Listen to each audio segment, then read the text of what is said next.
2.5 ஆண்டுகளுக்கு மட்டும்தான் முதலமைச்சராக இருப்பேன் என யாரும் சொல்லவில்லை என்று சித்தராமையா பேசியிருப்பது டி.கே. சிவகுமார் தரப்புக்கு கடும் கோபத்தை கொடுத்துள்ளது. கர்நாடகாவில் முதலமைச்சர் பதவி கைமாறுமா, இதில் ராகுல் காந்தி என்ன முடிவெடுக்க போகிறார் என்ற பரபரப்பு கிளம்பியுள்ளது.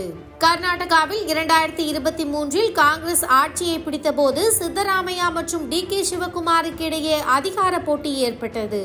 சீனியர் என்ற அடிப்படையில் சித்தராமையாவிடம் முதலமைச்சர் பதவியை ஒப்படைத்த காங்கிரஸ் தலைமை டி.கே. சிவகுமாருக்கு துணை முதலமைச்சர் பொறுப்பு கொடுத்தது.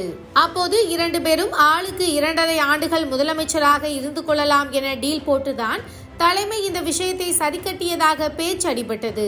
சித்தராமையாவின் 2.5 ஆட்சி முடிந்துள்ள நிலையில் மீண்டும் அதிகார போட்டி ஆரம்பமாகிவிட்டது.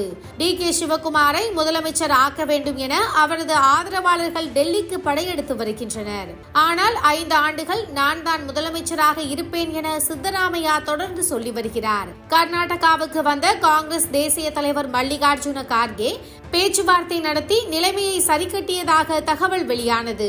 இந்த நிலையில் சட்டமன்றத்தில் பேசிய சித்தராமையா, தற்போது நான் தான் முதலமைச்சராக இருக்கிறேன். 5 ஆண்டுகால ஆட்சியை நிறைவு செய்து மீண்டும் 2028இல் காங்கிரஸ் ஆட்சி அமைக்கும். காங்கிரஸ் தலைமை முடிவெடுக்கும் வரை நான் தான் முதலமைச்சராக இருப்பேன். 2.5 ஆண்டுகால ஆட்சி பற்றி நான் இதுவரை எதுவும் சொன்னதில்லை. அப்படி ஒரு ஒப்பந்தமே நாங்கள் போடவில்லை என பதிலடி கொடுத்துள்ளார்.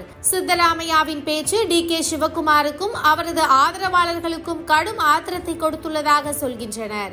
காங்கிரஸ் தலைமைக்கு கட்டுப்பட்டு அமைதியாக இருக்கும் போது வேண்டுமென்றே வம்பிழுக்கும் வகையில் சித்தராமையா பேசியுள்ளதாக எதிர்ப்பு கிளம்பியுள்ளது. சித்தராமையா டெல்லி சென்று தலைமையை சந்திக்கவிருப்பதாக பேச்சு அடிபடுகிறது. இது தொடர்பாக பேசிய டி.கே. சிவகுமார், காங்கிரஸ் தலைமை இருவரையும் ஒன்றாக தான் டெல்லிக்கு அழைப்பார்கள். அந்த அழைப்புக்காக காத்திருக்கிறோம் என தெரிவித்துள்ளார். முதலமைச்சர் யார் என்பதில் மீண்டும் மோதல் வந்துள்ள நிலையில் காங்கிரஸ் தலைமை நிலைமையை எப்படி சரிக்கட்டப் போகிறது என்ற கேள்வி வந்துள்ளது.